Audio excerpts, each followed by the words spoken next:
ব্যাঙ্গালোর গিয়েছিলাম। ব্যাঙ্গালোরে ভিক্টোরিয়া হসপিটালে চিকিৎসা করাচ্ছিলাম। তা ওইখানে ডাক্তারবাবু বলেছে যে অপারেশান 1 মাসের মধ্যেই করাতে হবে।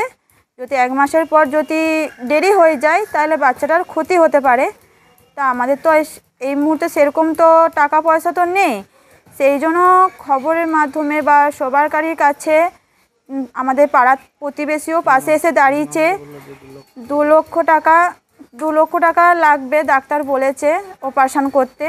তা সেই জন্য সরকারির কাছে সহযোগিতা চাইছি, তোমরা আমাদের পাশে এসে দাঁড়াও। আমার ছেলেও যেন 5টা ছেলের মতো খেলতে পারে, বড় হতে পারে, পড়াশুনো করতে পারে। হ্যাঁ, পড়াশুনো করে যেন বড় হয়।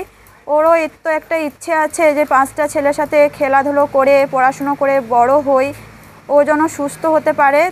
আমরা এটাই চাইছি, তোমরা সবাই আমার পাশে এসে দাঁড়াও, যেমন পারবে সেভাবে সহযোগিতা করো।